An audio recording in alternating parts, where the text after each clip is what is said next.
बहुत समय पहले की बात है। एक जादुई नदी में पानी के नीचे एक गुफा में सफेद शेर अपने परिवार के साथ रहता था। सफेद शेर के परिवार में उसकी पत्नी शेरनी और एक बेटी थी जिसने हाल ही में जन्म लिया था।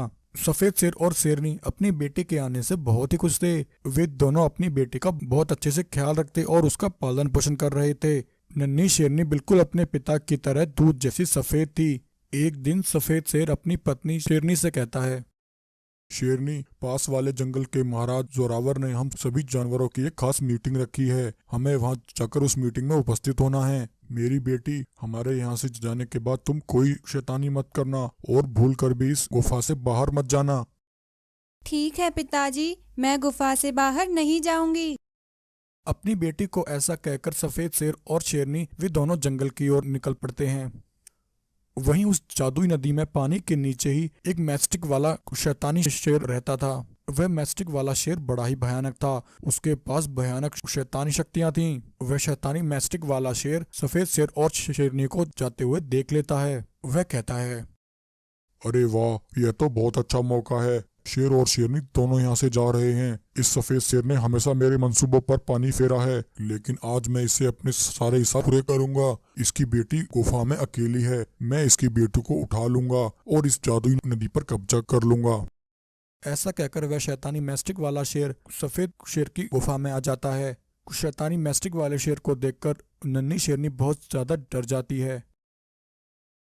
मैस्टिक वाला शैतानी शेर सफेद शेर की बेटी को उठा लेता है और उसे लेकर अपनी गुफा के पास आ जाता है। वहां आकर वह मैस्टिक वाला शेर अपने सैनिकों से कहता है, सैनिकों, मेरी बात ध्यान से सुनो। अगर तुम्हें यहाँ आसपास कोई सफेद शेर या शेरनी दिखे तो उसे तुरंत खत्म कर देना। ऐसा कहकर मैस्टिक वाला शेर नन्ही शेरनी को लेकर अपनी गुफा में चला जाता है।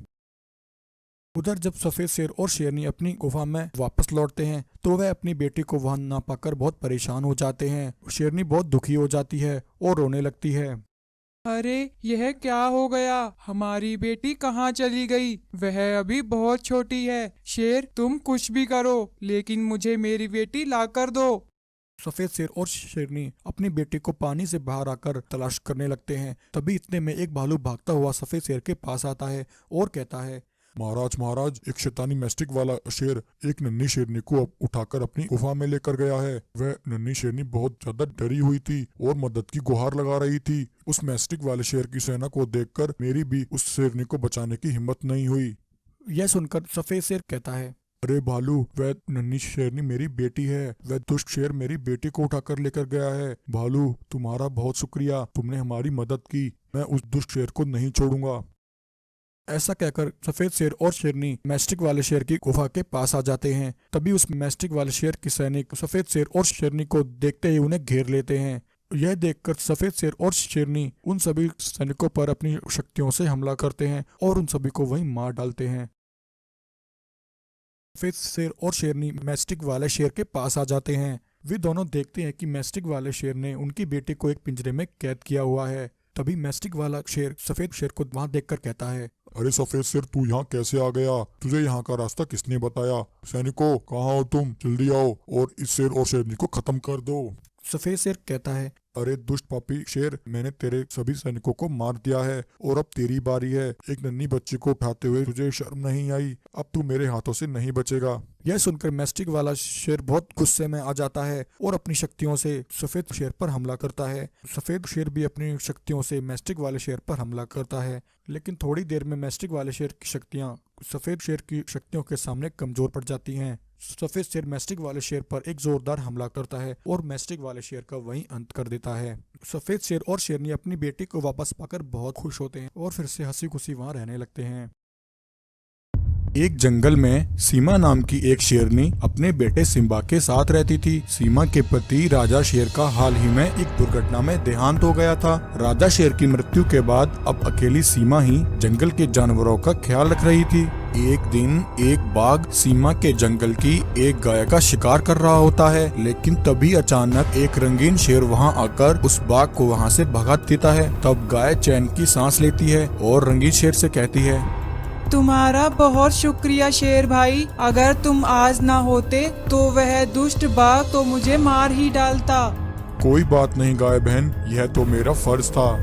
अगले दिन वह बाघ एक हिरनी के पीछे पड़ा होता है। वह हिरनी बहुत ज्यादा डरी हुई थी। बचाओ बचाओ, कोई मेरी मदद करो, यह दुष्ट बाघ मुझे मार देगा। हिरनी के चिल्लाने की आवाज सुनकर वह रंगीन शेर कुछ जानवरों के साथ वहां पहुंचता है और उस बाघ पर हमला करके उसे जमीन पर गिरा देता है। अरे दुष्ट बाघ, यह तेरी दूसरी गलती है। अगर फिर से तूने किसी जानवर का शिकार करने का सोचा तो मैं तुम्हें जान से मार दूंगा। तब बाघ वहां से भाग जाता है। अगले दिन जंगल के सभी जानवर सीमा शेरनी के पास इकट्ठे होते हैं और शेरनी को उस दुष्ट बाघ के हमले और उस रंगीन शेर के बारे में बताते हैं। महारानी जी, वह रंगीन शेर बहुत ही दयालु और बहादुर है। उसने मेरी और हिरन की जान बचाकर हम दोनों पर उपकार किया है। सीमा शेरनी उस रंगीन शेर को अपने पास बुलवाती है।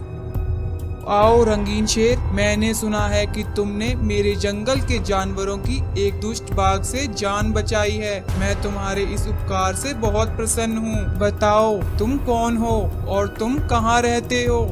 सीमा शेरनी, मेरा नाम गब्बर है। मैं पास वाले जंगल में रहा करता था, परंतु एक दिन एक भयंकर तूफान के चलते मेरे बीवी बच्चे उस तूफान में मारे गए और मैं अकेला हो गया। तब से मैं इस संसार में अकेला हूँ और मेरा कोई नहीं है। गब्बर शेर की यह बात सुनकर सीमा शेरनी को उस पर दया आ जाती है। सुनो गब्बर शेर, तुम्हारे साथ जो कुछ हुआ मुझे उसका बहुत अफसोस है। अब से तुम हमारे इस जंगल में रह सकते हो। तब गाय सीमा शेरनी से कहती है, महारानी जी, जैसा कि हम सब जानते हैं कि हमारे महाराज का देहांत हुए काफी समय बीत गया है। आपका बेटा शिम्बा अभी बहुत छोटा है। हमें इस समय एक बहादुर शक्तिशाली राजा की जरूरत है। हम सब चाहते हैं कि आप इस बहादुर गब्बर शेर से शादी कर लीजिए। इस तरह शिम्बा को एक पिता मिल जाएगा और गब्बर शेर हम सब जानवरों की रक्षा करेंगे। गाय की बात सुनकर सीमा शेरनी और गब्बर शेर दोनों बहुत खुश हो जाते हैं और सीमा शेरनी गब्बर शेर से शादी कर लेती है। गब्बर शेर जंगल के जानवरों की हर काम में मदद किया करता था। एक दिन ऐसा हुआ कि कुछ जानवरों को सीमा शेरनी एक पेड़ के नीचे मरी पड़ी दिखाई दी। उसे देखकर सभी जानवर बहुत हैरान हो जाते हैं। तभी गब्बर शेर वहां आता है। सीमा शेरनी को इस हाल में देखकर गब्बर शेर भी बहुत परेशान हो जाता है। अरे सीमा, यह तुम्हें क्या हो गया? यह तुम्हें किस बहरम ने मार डाला? जिसने भी यह किया है मैं उसे नहीं छोड़ूंगा, मैं उसे जान से मार दूंगा। अब सिम्बा गब्बर के साथ ही अकेले रहने लगा। काफी समय बीत गया और सिम्बा अब बड़ा हो गया। एक दिन जंगल का एक भालू सिम्बा शेर से मिलने उसकी गुफा की ओर आ रहा होता है। तभी वह कुछ ऐसा देखता है कि उसकी आंखें फटी की फटी रह जाती हैं। वह देखता है कि गब्बर शेर एक बाघ के साथ मिलकर एक हिरण को खा रहे होते हैं। यह देखकर भालू फौरन सिम्बा शेर के पास आता है और उसने जो भी देखा वह सिम्बा को सारी बात बताता है। भालू, अगर मैं गलत नहीं हूँ तो यह बाघ वही है जिसने एक बार हमारे जंगल की एक गाय और हिरनी को मारने की कोशिश की थी। हाँ सिम्बा शेर, यह दुष्ट बाघ वही है, परंतु मैं हैरान हूँ कि तुम्हारे पिता गब्बर शेर उस दुष्ट बाघ के साथ कैसे हैं। सिम्बा हो न हो, दाल में जरूर कुछ काला है। तब सिम्बा उसी समय सभी जानवरों को लेकर वहाँ पहुँचता है। सिम्बा को जानवरों के साथ अचानक वहाँ देखकर बाघ और गब्बर शेर हैरान हो जाते हैं। तब भालू कहता है, गब्बर शेर, आखिर यह सब क्या है? तुम इस दुष्ट बाघ के साथ कैसे भोजन कर सकते हो? गब्बर शेर कहता है, मैं इस बाघ के साथ इसलिए हूँ क्योंकि यह मेरा दोस्त है और आज हम दोनों तुम सभी जानवरों का भी शिकार करेंगे। इससे पहले कि बाघ और गब्बर शेर जानवरों पर हमला करते, सिम्बा शेर जानवरों के साथ मिलकर उन दोनों पर हमला कर देता है। सभी मिलकर बाघ और गब्बर शेर की खूब पिटाई करते हैं। तब बाघ बोलता है, रुको रुको भालू, मैं तुम्हें सब बताता हूँ। दरअसल यह गब्बर कोई रंगीन शेर नहीं है, बल्कि उसकी खाल में कालिया शेर है। हम दोनों एक जंगल में रहते थे और दोनों मिलकर शिकार कर लिया करते थे। परंतु एक दिन ऐसा आया कि हमारे जंगल में शिकार करने के लिए एक भी जानवर नहीं बचा। उसी दौरान हमें पता लगा कि इस जंगल के राजा का देहांत हो गया है। तब हम दोनों ने एक प्लान बनाया और इस काले शेर ने एक शेर का शिकार करके उसकी खाल ओढ़ ली। सुनो बाघ, अब मैं जो कहता हूँ उसे ध्यान से सुनो। हमें इस जंगल जंगल के जानवरों का शिकार करने के लिए पहले इस जंगल के जानवरों का दिल जीतना होगा। मैं एक बार जंगल के जानवरों का दिल जीत लूं, उसके बाद मैं इस जंगल की महारानी सीमा शेरनी से शादी कर लूंगा। उसके बाद मौका मिलते ही हम सीमा को मार देंगे और दोनों मिलकर इस जंगल पर राज करेंगे। तब मौका मिलते ही हम दोनों ने एक दिन सीमा शेरनी को मार डाला। इस तरह इस कालिया शेर ने मुझसे यह सब करवाया। देखो भाइयों, मैंने तुम्हें सब बता दिया है, अब तुम मुझे छोड़ दो। बाघ की बात सुनकर सिम्बा को बहुत गुस्सा आता है और वह गब्बर शेर पर हमला कर देता है और उसे जान से मार देता है। फिर जंगल के जानवर भी मिलकर बाघ को वहीं मार देते हैं। इस तरह सिम्बा अपनी माँ का बदला उस दुष्ट गब्बर शेर और बाघ से ले लेता है और फिर सभी जंगल के जानवरों के साथ मिलकर खुशी से रहने लगता है। आज महावीर सिपाही प्रतापगढ़ जंगल में रहने वाले ठाकुर बलवीर के बुलावे पर उसके पास आता है। ठाकुर साहब, जैसे ही मुझे आपका पत्र मिला मैं फौरन आपके पास चला आया हूँ। महावीर, मेरे पास तुम्हारे लिए एक खास काम है। मुझे 2 जवान और बहादुर जंगजुओं की जरूरत है। तुम मुझे 2 बहादुर ला कर दो। ठाकुर महावीर को उन दोनों बहादुर सिपाहियों की तस्वीर दिखाता है। महावीर, पहचानो इन दोनों को। ठाकुर साहब, आसपास के सभी जंगलों में जितने भी चेले हैं, शायद ये दोनों वहाँ ना गए हों। ये शिवा है और ये वीरू है। ये दोनों एक नंबर के चोर और बदमाश हैं। जानता हूँ महावीर, लेकिन काम कुछ ऐसा है। मुझे ऐसे ही 2 जवान शेरों की जरूरत है। महाराज, मैं ये तो नहीं जानता कि आपको इन दोनों से क्या काम है, लेकिन इतना जरूर जानता हूँ कि ये दोनों आपके किसी काम के नहीं हैं। नहीं महावीर, इन दोनों में कुछ बुराइयां हैं तो कुछ खूबियां भी हैं। मुझे आज भी वो दिन याद है। 5 साल पहले की बात है जब मैंने इन दोनों को गिरफ्तार किया था। मुझे इन दोनों को रात होने से पहले अपने जंगल प्रतापगढ़ लेकर आना था। इंतजाम न हो सका, इसलिए मैं इन दोनों को मालगाड़ी से लेकर जा रहा था। मैं और मेरे 2 सिपाही और जंजीरों में बंधे ये दोनों कैदी। लेकिन तभी रास्ते में कुछ लुटेरे बाघ मानवों ने हमारे ऊपर अचानक से हमला कर दिया। वो लुटेरे बाघ मानव संख्या में बहुत ज्यादा थे, इसलिए मैंने हालात को देखते हुए उन दोनों को जंजीरों से आजाद कर दिया। दोनों कैदियों ने मेरे साथ मिलकर उन लुटेरे बाघ मानवों का सामना किया और उन सभी को अपने मंसूबों में नाकाम कर दिया। उन लुटेरों के साथ लड़ते हुए मैं बहुत घायल हो चुका था। मैं घायल होकर वहीं बेहोश हो गया। तब वो दोनों शिवा और वीरू मौके का फायदा उठाकर वहां से भाग निकले। अगर वो दोनों उस दिन ना होते तो मैं शायद ही उस दिन जिंदा बच पाता। वो दोनों बदमाश हैं, लेकिन बहादुर भी हैं, इसलिए लड़ना जानते हैं। महावीर, ये दोनों जहाँ भी हैं, इन्हें मेरे पास लेकर आओ। तब महावीर कुछ दिनों बाद वीरू और शिवा को लेकर ठाकुर बलबीर के पास आता है। अरे ठाकुर महाराज, आज आपको हमारी याद कैसे आ गई? मैं अब महाराज नहीं रहा, अब मैं सिर्फ ठाकुर बलबीर सिंह हूँ। क्यों ठाकुर साहब, लगता है तुम्हारा खतरों से खेलने का शौक छूट गया है। अगर तुम दोनों को अपनी बहादुरी पर इतना ही घमंड है तो मेरा एक काम करके दिखाओ। ठाकुर साहब, हम सिर्फ पैसों के लिए काम करते हैं। अच्छी बात है, बताओ मुझे तुम्हें कितना पैसा चाहिए। लेकिन ठाकुर, आखिर तुम्हें हमसे क्या काम करवाना है? अगर तुम दोनों बहादुर हो तो फिर काम से डरते क्यों हो? पैसा उतना जितना तुम चाहो और काम वो जो मैं चाहूँ। तब ठाकुर बलवीर शिवा और वीरू को अपना वो खास मकसद बताता है जिसके लिए उसने इन दोनों कैदियों को चुना था।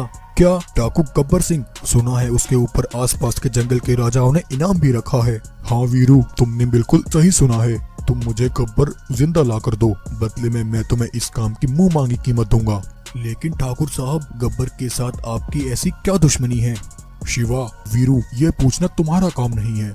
लेकिन ठाकुर, आपकी नजर में तो हम दोनों भी चोर बदमाश हैं, फिर आपने हमें ही इस काम के लिए क्यों चुना?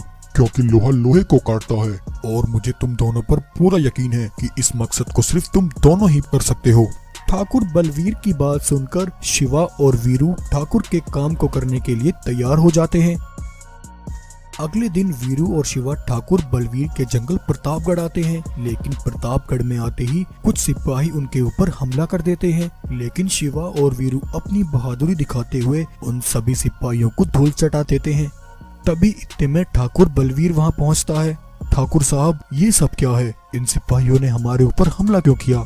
शिवा, वीरू, ये सब मेरे सिपाही थे। मैं देखना चाहता था कि वही ताकत और बहादुरी तुम्हारे अंदर अभी भी है या समय के साथ तुम्हारे बाजू खोखले हो चुके हैं। लेकिन आज तुम दोनों की बहादुरी देखकर मुझे यकीन हो गया कि तुम दोनों को यहाँ बुलाकर मैंने कोई गलती नहीं की।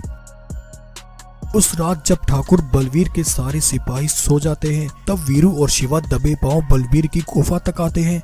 शिवा, ठाकुर की गुफा में ढेर सारा धन दौलत है, आज ठाकुर की तिजोरी खाली करके यहाँ से निकल जाते हैं। ऐसा कहकर शिवा और वीरू ठाकुर की गुफा में जाकर उसकी तिजोरी को खोलने की कोशिश करते हैं, लेकिन तभी एक सफेद शेरनी उन्हें ऐसा करते हुए देख लेती है। वो सफेद शेरनी ठाकुर बलबीर की बेटी थी। ये लो तिजोरी की चाबी, इस तिजोरी में जितना भी माल दौलत है सब ले जाओ। अच्छा होगा जब पिताजी की झूठी उम्मीदें टूटेंगी जो उन्होंने तुम दोनों से लगा रखी हैं। सफेद शेरनी की बातें सुनकर शिवा और वीरू को बहुत अफसोस होता है। अगले दिन डाकू गब्बर सिंह के लुटेरे सिपाही जंगल पर हमला कर देते हैं। भागो भागो भागो भाई, अपनी जान बचाकर भागो, गब्बर के सिपाहियों ने हमला कर दिया है। गब्बर के सिपाही प्रतापगढ़ वासियों से अनाज और पैसों की वसूली करने आते हैं। सुनो प्रतापगढ़ वासियों, तुम सभी अपने काम पर लग जाओ और जल्द से जल्द हमारे लिए अनाज और पैसा यहाँ ला कर रख दो। गब्बर की डर से घबराए जानवर अपने अपने घरों से अनाज निकालकर गब्बर के सिपाहियों के सामने रख देते हैं। तभी ठाकुर अपनी गुफा से बाहर आता है। रुक जाओ प्रतापगढ़ वासियों, आज के बाद इन डाकुओं को तुम में से कोई भी अनाज का एक दाना नहीं देगा। कालिया, कान खोल कर सुन लो, अब तुम्हें इस जंगल से अनाज का एक दाना और पैसा भी नहीं मिलेगा। हो हो, क्यों ठाकुर, और ऐसा करने से हमें कौन रोकेगा? तुम तो अब इस लायक भी नहीं हो कि हमारा सामना कर सको, फिर ऐसा कौन है जो हमें रोकने की हिम्मत करेगा? कालिया, अपनी नजरें उठाकर देखो, तुम्हें रोकने के लिए मेरे पास अब सिपाही हैं। शिवा और वीरू ऊंचे टावर पर खड़े होकर उन डाकुओं पर नजरें जमाए हुए थे। हो, सिर्फ दो, ये दोनों बच्चे हमारा कुछ नहीं बिगाड़ सकते। ऐसा कहकर कालिया ठाकुर की तरफ आता है। ये देखकर शिवा और वीरू कालिया और उसके साथियों पर बम फेंकते हैं। ये देखकर गब्बर के सिपाही घबरा जाते हैं और अपनी जान बचाकर वहां से भाग जाते हैं और भागकर अपने मालिक डाकू गब्बर सिंह के पास आते हैं। आसपास के सभी जंगलों के जानवर मेरी दहशत से कांप उठते हैं, जिसका नाम सुनकर जानवर अपने घरों में जाकर दुबक जाते हैं। आज तुमने उस गब्बर की नाम को मिट्टी में मिलाया है। क्या लगा तुम्हें? तुम ठाकुर के सिपाहियों से अपनी जान बचाकर यहाँ मेरे पास चले आओगे और तुम्हारा सरदार खुश होगा? कभी नहीं। मुझे ऐसे बुज़दिल सिपाहियों की कोई जरूरत नहीं है। जो डर गया सो मर गया। ऐसा कहकर गब्बर अपने सिपाहियों से कहकर अपने साथियों को जान से मरवा देता है। अगले दिन गब्बर खुद अपने सिपाहियों के साथ प्रतापगढ़ जंगल पर हमला करता है। गब्बर को देखकर जानवर अपने अपने घरों में जाकर छुप जाते हैं। प्रतापगढ़ वासियों, काम मर गए सबके सब, बाहर निकलो। सुना है तुम सबने अपनी जान बचाने के लिए दो मसीहों को बुलाया है। कहाँ है वो तुम्हारे दोनों मसीहे? बाहर निकालो उन्हें, या फिर वो दोनों भी तुम्हारी तरह गब्बर की डर से दुबक कर बैठे हैं। शिवा और वीरू गुफा से बाहर आते हैं। गब्बर, हम डरते नहीं हैं, हम तेरी मौत बनकर तेरे सामने खड़े हैं। हो। बच्चों, अभी तुम्हारे खेलने कूदने के दिन हैं। तुम गब्बर से टकराने की जरूरत मत करो, क्योंकि आज तक जिसने भी गब्बर से टकराने की हिम्मत की है वो मिट्टी में मिल गया है। वीरू और शिवा ने गब्बर का सामना करने की पहले ही तैयारी कर रखी थी। वो दोनों मिलकर गब्बर और उसके सिपाहियों पर बम की बारिश करवाते हैं और उसके कुछ साथियों को खून में नहला देते हैं। गब्बर अपने सिपाहियों को लेकर वहां से भाग जाता है।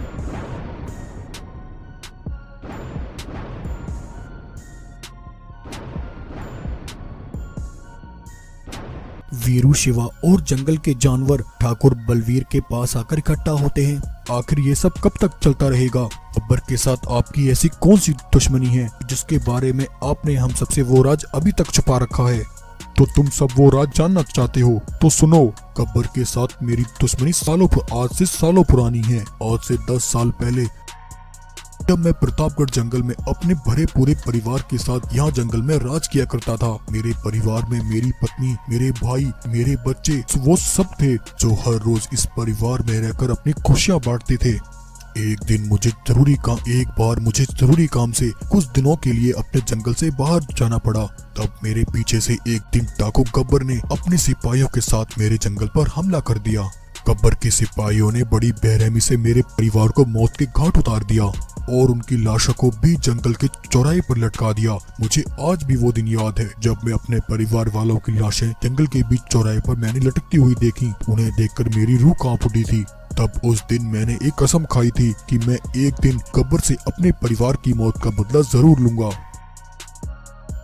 और मैं आज तक उस बदले की आग में चल रहा हूँ। जब तक मैं अपने हाथों में गब्बर का खून नहीं देख लेता तब तक मेरी आत्मा को ठंडक नहीं मिलेगी। वहीं एक दिन एक बैल बग्गी में एक गाय की बच्चे की खून से लथपथ एक गाय के बच्चे की लाश को लेकर ठाकुर बलवीर के पास आता है। उस गाय के बच्चे की लाश देखकर सभी जानवर हैरान हो जाते हैं। उस गाय के बच्चे की माँ उसे देखकर बिलखने लगती है। तब बैल ठाकुर को एक पत्र देता है। उस पत्र में लिखा था, प्रतापगढ़ वासियों, अगर तुमने ठाकुर की बातों में आकर मेरे खिलाफ जाने की कोशिश की तो हर रोज तुम्हें एक जानवर की लाश देखने को मिलेगी। तुम्हारी भलाई इसी में है, तुम ठाकुर का साथ इसी समय छोड़ दो। गब्बर के उस पत्र को पढ़कर सभी जानवर हैरान हो जाते हैं। नहीं नहीं ठाकुर साहब, हम अपने बच्चों के साथ ऐसा नहीं होने देंगे। शिवा और वीरू अगर हमारे जंगल में रहे तो गब्बर हमें नहीं छोड़ेगा। हाँ ठाकुर, आखिर तुम कब तक जियोगे और कब तक हम जिंदा रह पाएंगे अगर ये दोनों इस जंगल में रहे। प्रतापगढ़ वासियों, अगर तुम्हें ऐसा लगता है कि हमारे यहाँ रहने से तुम्हारी जान को खतरा है तो तुम हमें इसी समय गब्बर के हवाले कर दो। अब तो वही होगा जो होना चाहिए। हम इस मुसीबत का बोझ अब नहीं उठा सकते। प्रतापगढ़ वासियों, शांत हो जाओ। हम दोनों आपसे आज एक वादा करते हैं। आप पर हुए जुल्मों का हिसाब हम उस गब्बर से जरूर लेंगे। जितना खून उस गब्बर ने आपका और आपके प्यारों का बहाया है, उससे उस खून का हिसाब जरूर चुकता करेंगे।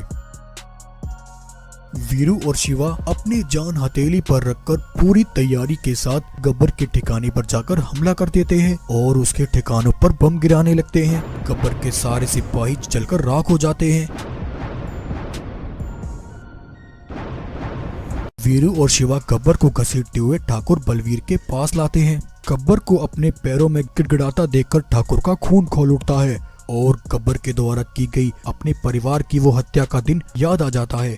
ठाकुर गब्बर को तोप के सामने खड़ा करके उसे तोप से उड़ा देता है। आज प्रतापगढ़ जंगल के ऊपर से गब्बर का खौफ हमेशा के लिए खत्म हो जाता है और ठाकुर बलवीर भी आज गब्बर से अपना बदला पूरा करता है। ठाकुर बलवीर खुश होकर शिवा और वीरू को उनके इस उपकार के बदले उन्हें ढेर सारी धनराशि देता है और अब प्रतापगढ़ वासी हंसी खुशी फिर से अपने जंगल में रहने लगते हैं। तो प्यारे दोस्तों, कैसी लगी आपको आज की ये कहानी? अगर ये कहानी अच्छी लगी हो तो वीडियो को लाइक करें, शेयर करें और ऐसी ही मजेदार कहानियां देखने के लिए हमारे चैनल को सब्सक्राइब करें। जो मेरा ना हुआ उसे मैं किसी और का भी नहीं होने दूंगी। उसने मुझे ठुकराया है, मैं उसके खानदान को तबाह कर दूंगी। वो जिसके आने का बेसब्री से इंतजार कर रहे हैं, मैं उस संतान को जन्म से पहले ही मार दूंगी। आखिर ये शेरनी किसके खिलाफ इतना जहर उगल रही थी और वह किसकी संतान को मारने की बात कर रही थी? गोरखपुर जंगल में वीरभान शेर का राज था। वीरभान उस जंगल में अपनी पत्नी रुमझुम शेरनी के साथ रहता था। उसकी पत्नी रुमझुम गर्भवती थी और जल्द ही वह अपनी संतान को जन्म देने वाली थी। रुमझुम और वीरभान अपने आने वाली पहली संतान का बेसब्री से इंतजार कर रहे थे। वो दोनों बहुत खुश थे, लेकिन वीरभान और रुमझुम की ये खुशी रुमझुम की सगी बहन भानु शेरनी से बर्दाश्त नहीं हो रही थी। भानु रुमझुम शेरनी से नफरत किया करती थी क्योंकि भानु वीरभान से शादी करके जंगल की महारानी बनना चाहती थी और साथ ही वह अपनी संतान को जन्म देकर गोरखपुर जंगल का महाराज बनते हुए देखना चाहती थी। लेकिन वीरभान भानु शेरनी को बिल्कुल पसंद नहीं करता था क्योंकि भानु एक तेज, घमंडी और चालाक शेरनी थी। वहीं एक दिन रुमझुम शेरनी एक नन्हे सफेद शेर को जन्म देती है। वीरभान और उसके साथ जंगल के सारे जानवर सफेद शेर की जन्म से बहुत खुश थे। जंगल में चारों तरफ खुशी का माहौल था। लेकिन जब भानु शेरनी वीरभान की संतान को देखती है तो उसका खून खौल उठता है। जो मेरा ना हुआ उसे मैं किसी और का भी नहीं होने दूंगी। उसने मुझे ठुकराया है, मैं उसके खानदान को तबाह कर दूंगी। ये कहकर भानु शेरनी जंगल से निकलती है और पास के जंगल में रहने वाले खूंखार राधे बाघ के पास आती है। राधे बाघ वो था जो पैसों और माल दौलत के लिए किसी का भी खून बहा सकता था। वो बड़ा बेरहम और जालिम था। आओ भानु शेरनी आओ, क्या हुआ? आज अचानक से मेरी याद कैसे आ गई? राधे, मुझे तुम्हारी मदद की जरूरत है। तुम्हें मेरा एक काम करना है। हा हा हा हा हा हा हा। भानु, अगर तुम यहाँ आई हो तो तुम्हें ये भी पता होगा कि राधे बाग बिना पैसे और माल दौलत के काम नहीं करता। पहले मुझे अपना काम बताओ और फिर मुझे उस काम के बदले क्या मिलेगा। राधे, तुम्हें गोरखपुर जंगल की राजा वीरभान की पत्नी रुमझुम शेरनी की हत्या करनी है। वो गर्भवती है। तुम्हें उसे और उसकी आने वाली संतान को जन्म से पहले ही मारना है। लेकिन भानु, वो तो तुम्हारी सगी बहन है, फिर तुम अपनी ही बहन को क्यों मारना चाहती हो। वो मेरी बहन नहीं हो सकती। उसने मुझसे मेरा हक छीना है। मैं उसे खत्म करके उसकी जगह वीरभान से शादी करके जंगल की रानी बनना चाहती हूँ और अपनी संतान को जन्म देकर गोरखपुर जंगल को अपनी संतान का होते हुए देखना चाहती हूँ। तुम रुमझुम शेरनी को खत्म कर दो। बदले में तुम्हें जितना सोना चाहिए मैं तुम्हें उतना सोना दूंगी। कल तक यह काम हो जाना चाहिए। भानु के वहाँ से जाते ही राधे बाग जोर जोर से हंसने लगता है। हा हा हा हा हा हा हा हा। भानु, मैं इतना बेवकूफ नहीं हूँ कि हाथ में आने वाले इस मौके को ऐसे ही गवा दूं। जिस जंगल पर तुम राज करने का सपना देख रही हो वो जंगल मेरा है, उस पर सिर्फ मेरा कब्जा होगा। वहीं एक दिन जब वीरभान जंगल की नील नदी पर पानी पीने आया था, तभी अचानक राधे बाग अपने सिपाहियों के साथ वहां पहुंचता है और अपने सिपाहियों के साथ पीछे से वीरभान पर हमला करता है और वीरभान को वहीं जान से मार डालता है। हो हो, मेरे रास्ते का एक कांटा मैंने हटा दिया है। अब बारी इसकी पत्नी रुमझुम की है। चलो सिपाहियों, वो रुमझुम जहाँ कहीं भी छिपी है उसे ढूंढ कर मार डालते हैं। राधे और उसके सिपाहियों की सारी बातें दूर खड़ी एक गाय सुन लेती है। गाय फौरन भागती हुई रुमझुम शेरनी के पास आती है। रुमझुम बहन, गजब हो गया। जितना जल्दी हो सके अपने बेटे को लेकर यहाँ से भाग जाओ, वरना वो तुम्हें भी नहीं छोड़ेगा। क्या हुआ गाय? कौन मुझे नहीं छोड़ेगा? तुम किसकी बात कर रही हो? रुमझुम बहन, उस राधे बाग ने हमारे महाराज वीरभान को मार डाला है। आज महाराज नील नदी पर पानी पीने गए थे, तब उस जालिम ने पीछे से महाराज पर हमला करके उनका बेरहमी से कत्ल कर दिया। वो अपने सिपाहियों से तुम्हारी और तुम्हारे बच्चे की हत्या करने की बात कर रहा था। रुमझुम बहन, तुम इसी समय यहाँ से चली जाओ। ये सुनकर रुमझुम शेरनी के होश उड़ जाते हैं। रुमझुम भागती हुई एक पहाड़ी पर आ जाती है, लेकिन राधे के सिपाही उसका पीछा कर रहे थे। रुमझुम भागती हुई पहाड़ी से नीचे नदी में गिर जाती है। रुमझुम अपने बच्चे को पानी के ऊपर तैर रहे एक सूखे पेड़ से बांध देती है, लेकिन पानी का बहाव ज्यादा होने के कारण रुमझुम वहीं पानी में बह जाती है। वहीं एक बागिन नदी में पानी पी रही थी। तभी उस बागिन को नदी में एक नन्हा शेर का बच्चा सूखे पेड़ पर बहता हुआ दिखाई देता है। बागिन जल्दी से जाकर उस नन्हे शेर को बाहर निकालती है। तभी उसकी नजर शेरनी पर पड़ती है। धन्य है तुम्हारी माँ, जिसने तुम्हें बचाने के लिए अपने प्राणों की परवाह तक नहीं की। बेटा, तुम परेशान मत हो, तुम अनाथ नहीं हो। अब से तुम मेरे साथ रहोगे। बागिन रुमझुम के बेटे को अपने साथ ले आती है और उसे अपने साथ रखकर उसका पालन पोषण करती है। कुछ समय में वो सफेद शेर बड़ा हो जाता है। बागिन उसका नाम बगीरा रखती है। एक दिन बगीरा अपनी माँ बागिन से एक सवाल करता है। माँ, आप एक बागिन हो और मैं एक शेर का बेटा हूँ, आखिर ऐसा कैसे हो सकता है? तब बागिन बगीरा को सारी बात बताती है। बेटा, मुझे पता था तुम एक दिन मुझसे ये सवाल जरूर करोगे। मैं तुम्हारी असली माँ नहीं हूँ। बागिन बगीरा को उसे सारी बात बताती है। तभी वहीं से एक गाय गुजर रही थी। अचानक उस गाय की नजर बगीरा पर पड़ती है। बगीरा को देखकर गाय उसे पहचान लेती है।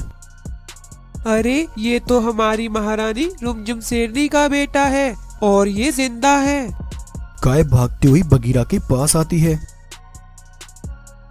बेटा, तुम जिंदा हो। मुझे तुम्हें देखकर बहुत खुशी हुई। अगर आज तुम्हारी माँ जिंदा होती तो वो भी तुम्हें देखकर बहुत खुश होती। अरे गाय, तुम कौन हो और तुम किसके बारे में बात कर रही हो? कौन है मेरी माँ? तब गाय बगीरा को सारी बात बताती है कि उसकी असली माँ रुमझुम शेरनी, जिसने उसे बचाने के लिए अपनी जान गंवा दी। बगीरा, तुम्हारे पिता का हत्यारा राधे बाग है और वही तुम्हारी माँ की मौत का कारण भी है। राधे से ये सब किसी और ने नहीं, बल्कि तुम्हारी माँ रुमझुम शेरनी की बहन भानु शेरनी ने कराया है। वो तुम्हारी माँ से नफरत करती थी। वो जालिम शेरनी लालच में इतना गिर गई कि उसने अपने परिवार को ही बलि चढ़ा दिया। गाय की बात सुनकर बगीरा को बहुत गुस्सा आता है। भानु और राधे इन सब ने मिलकर मेरी माँ और पिता की हत्या की है। ये सब मेरे माता पिता के हत्यारे हैं। मैं इनमें से किसी को नहीं छोड़ूंगा। तब बगीरा फौरन भागता हुआ अपने जंगल भानु शेरनी के पास पहुंचता है और रुमझुम भानु के बहन पास गजब जाकर उस हो पर गया। एक जोरदार जितना हमला करता जल्दी है। हो सके। भानु, अगर तुम खुद को जिंदा देखना चाहती हो तो बताओ मुझे, तुमने मेरी माँ के साथ ऐसा क्यों किया? तुमने अपने लालच के लिए मेरे माता पिता को मौत के घाट उतरवा दिया। बगीरा, मुझे छोड़ दो, मुझे मत मारो। मैंने जो गुनाह किया था मुझे उसकी सजा पहले ही मिल चुकी है। मैंने राधे बाग पर भरोसा करके उससे वह सब कराया, लेकिन उस जालिम ने मेरे साथ ही धोखा किया। उसने तुम्हारे पिता वीरभान की हत्या करके जंगल पर अपना कब्जा कर लिया और मुझे वहाँ से धक्के मारकर निकाल फेंका। बेटा, मैंने जैसा तुम्हारे माता पिता के साथ किया, भगवान ने मुझे उससे भी अधिक सजा दी है और मैं आज दर दर की ठोकरें खा रही हूँ। भानु, तुम्हारे साथ तो यही होना चाहिए था। तुम अपनी ही बहन की सगी नहीं हो सकी। धिक्कार है तुम्हारे ऊपर। बगीरा भानु को वहीं छोड़कर राधे बाग के पास पहुंचता है। राधे के सिपाही बगीरा को देखकर उस पर हमला करने आते हैं। बगीरा बहुत गुस्से में था। बगीरा राधे और उसके सिपाहियों पर हमला करके उन्हें एक एक करके मौत की नींद सुला देता है और फिर राधे पर हमला करके राधे बाग की जीवन लीला वही समाप्त कर देता है। और इस तरह आज बगीरा अपने माता पिता के हत्यारों से उनका बदला पूरा करता है।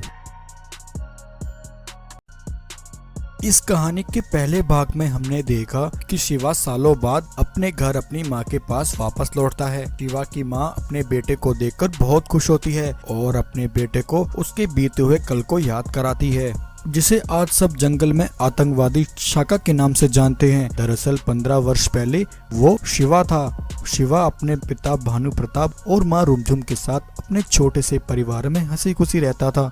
शिवा के पिता भानु प्रताप एक सच्चे देशभक्त थे।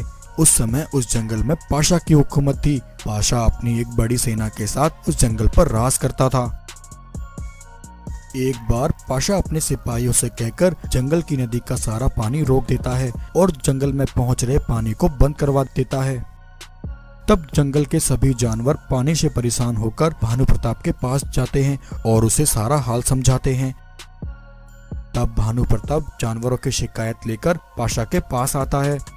पाशा, नदी का पानी रोककर तुम हमारी हरी भरी जमीनों को बंजर कर देना चाहते हो। भानु प्रताप, मैं इस जंगल का राजा हूँ। मेरे दिल में जो आएगा मैं वो करूँगा। पाशा, ये मत भूलो, तुम्हें इस जंगल का राजा इन जंगल के जानवरों ने ही बनाया है। इसलिए एक राजा का कर्तव्य होता है कि वह जनता के सामने अपना सर झुकाकर चले। रुद्र प्रताप, तेरी ये हिम्मत, तू मेरी बराबरी करना चाहता है। नहीं पाशा, छल कपट करने वालों और घूस खाने वालों की मैं कभी बराबरी नहीं करता। मैं तुम्हें 10 दिन की मोहलत देता हूँ। 10 दिन के अंदर हमारे जंगल का पानी वापस लौटा दो। महाराज, अगर आप कहें तो आज इस भानु प्रताप की सांसें ही बंद कर दूं। नहीं भल्लाल, आज इसने मेरी बेइज्जती की है। मैं इसे तड़पा तड़पा कर मारूंगा।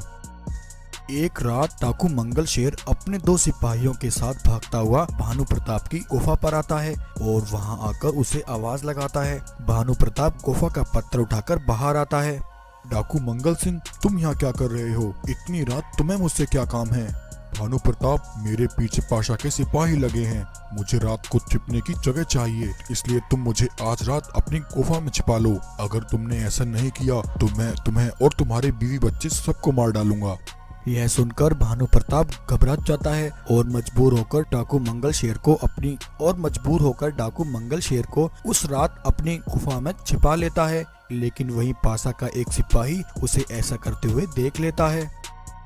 उधर पाशा अपने सिपाहियों को इकट्ठा करता है। सिपाहियों, सुना है डाकू मंगल शेर हमारे इलाके में आ गया है। जंगल का चप्पा चप्पा छान मारो और उस डाकू मंगल शेर को जहाँ भी वो छुपा हो उसे ढूंढ निकालो। तभी पाशा का वह सिपाही वहां आता है। महाराज, किसी को कहीं जाने की जरूरत नहीं है। मुझे पता है डाकू मंगल शेर कहाँ छिपा है। क्या सिपाही, जल्दी बताओ कहाँ छिपा है वे? महाराज, डाकू मंगल शेर को जंगल के मुखिया भानु प्रताप ने अपनी गुफा में छिपा रखा है। कल रात ये सब अपनी आंखों से देखा है। महाराज, ये आपके लिए बहुत अच्छा मौका है। आप अपनी उस दिन हुई बेइज्जती को याद कीजिए जो उस भानु प्रताप ने हम सबके सामने आपकी की थी। अब आप उससे अपना बदला आसानी से ले सकते हैं। तब पाशा अपने सिपाहियों के साथ भानु प्रताप के पास आ जाता है, लेकिन पाशा के वहां पहुंचने से पहले ही डाकू मंगलसेर अपने साथियों के साथ वहां से जा चुका था। भानु प्रताप, तुम्हारी गद्दारी पकड़ी गई। तुम जंगल के एक गद्दार हो। तुमने एक डाकू को अपने घर में पनाह दी है। तुम्हारे ऊपर गद्दारी साबित होती है। कल रात तुम्हें उस डाकू को अपने घर में छिपाते हुए मेरे एक सिपाही ने देखा है। सिपाहियों, गिरफ्तार कर लो भानु प्रताप को और ले चलो इसे। पाशा के सिपाही भानु प्रताप को गिरफ्तार कर लेते हैं। पाशा भानु प्रताप को अपने ठिकाने पर ले आता है और उस पर बहुत जुल्म करता है। वहीं जब शिवा को इस बात का पता लगता है कि उसके पिता को पाशा ने गिरफ्तार कर लिया है, तब शिवा भागता हुआ फौरन पाशा के पास पहुंचता है। पाशा, मेरे पिता को छोड़ दो। मेरे पिता ने कुछ नहीं किया। तुमने मेरे पिता को क्यों गिरफ्तार किया है? आखिर मेरे पिता ने ऐसा क्या किया है? शिवा, तेरा बाप गद्दार है। उसने जंगल में गद्दारी की है। तेरे बाप ने कल रात एक नामी डाकू मंगलसेर को अपनी गुफा में छिपाया है। तेरा बाप भी उस डाकू के साथ मिला हुआ है और वह भी एक डाकू है। पाशा देखो, तुम मेरे पिताजी को छोड़ दो। मेरे पिताजी गद्दार नहीं हैं। मेरे पिताजी बेकसूर हैं। तुम्हें जरूर कोई गलतफहमी हुई है। पाशा, तुम चाहो तो मुझे गिरफ्तार कर लो, लेकिन मेरे पिताजी को छोड़ दो। भगवान के लिए मेरे पिताजी पर इतना जुल्म मत करो। शिवा पाशा के सामने अपने पिता की भीख मांगता है, लेकिन पाशा शिवा की एक नहीं सुनता और उसके पिता भानु प्रताप पर जुल्म करता ही गया। एक दिन पाशा के जुल्मों की हद पार हो गई। पाशा के जुल्मों को सहते हुए एक दिन भानु प्रताप ने अपने प्राण त्याग दिए। पाशा अपने सिपाहियों से कहकर भानु प्रताप की लाश को पहाड़ी से नदी में फेंकवा देता है और अपने सैनिकों से कहता है, सिपाहियों, वह शिवा जहाँ कहीं भी मिले उसे ढूंढ निकालो। अगर वो भागने की कोशिश करे तो उसे वहीं मार देना। उधर नदी पर आए जानवरों को भानु प्रताप की लाश पानी में तैरती हुई नजर आती है। शिवा अपने पिता की लाश को देखकर गुस्से से पागल हो जाता है और अपने पिता को देखकर फुट फुट कर रोने लगता है। शिवा अपने पिता भानु प्रताप का अंतिम संस्कार करता है। अपने पिता पर हुए जुल्मों की आग शिवा की आंखों में आज चलने लगती है। पाशा और उसके सिपाही शिवा की जिंदगी में उसके सबसे बड़े दुश्मन बन जाते हैं। पाशा और उसके सिपाहियों को खत्म करना आज शिवा का एक मकसद बन जाता है। पाशा के सिपाही शिवा को हर तरफ तलाश करते हैं। शिवा पाशा के सिपाहियों से बचने के लिए लगातार भागता रहता है। शिवा जैसे तैसे अपनी जान बचाकर पाशा के राज्य की सीमा से बाहर आ जाता है। लगातार कई दिनों से भागते हुए शिवा बहुत थक जाता है और एक जगह आकर बेहोश हो जाता है। जहां आकर शिवा बेहोश हुआ था वह इलाका आतंकवादी शिकारियों का था। वे शिवा की लाश को उठाकर अपने लीडर दारा के पास ले आते हैं। तब शिवा होश में आकर दारा को खुद पर और अपने पिता पर हुए जुल्मों की सारी कहानी सुनाता है। शिवा, सारी दुनिया हमें आतंकवादी कहती है, लेकिन आतंकवादी नहीं है हम। हुकूमत के सताए हुए लोग हैं हम। मैं जानता हूँ शिवा, तुम्हारे पिताजी के साथ बहुत नाइंसाफी हुई है। पाशा मेरा सबसे बड़ा दुश्मन है। उसने कई बार मेरे बेगुनाह सिपाहियों को मार डाला है। शिवा, इस सब का बस एक ही जवाब है, बदला। तुम्हें अपने पिता पर हुए जुल्म का बदला लेना होगा। भूल जाओ शिवा को। मर गया शिवा। आज से एक नई ताकत ने जन्म लिया है, शाका। आज से तुम्हारा नाम शाका है। शाका, टूट पड़ो जालिमों पर, हर तरफ तबाही मचा दो। खून का बदला खून से लो और खून की नदियां बहा दो। दारा की बात सुनकर शिवा की आंखों में बदले की आग उठ जाती है। शिवा जोर जोर से दहाड़ लगाकर अपना गुस्सा दिखाता है। इस तरह आज एक बूढ़े बाप का सीधा साधा मासूम बेटा शिवा आतंकवादी शाका बन गया।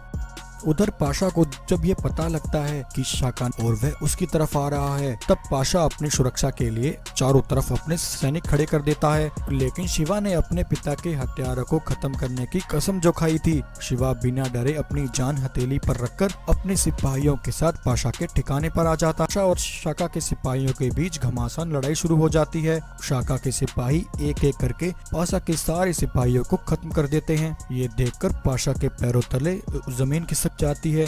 शिवा जोर की दहाड़ लगाता है और उस पर एक जोरदार हमला करता है और एक ही वार में पाशा की जीवन लीला समाप्त कर देता है। आज शिवा अपने पिता के हत्यारों को मारकर अपना बदला पूरा करता है। तो प्यारे दोस्तों, इस कहानी का अंत यही होता है। अगर आपको ये कहानी अच्छी लगी हो तो वीडियो को लाइक करें, शेयर करें और ऐसे ही इंटरेस्टिंग कहानियां देखने के लिए हमारे चैनल को सब्सक्राइब करें।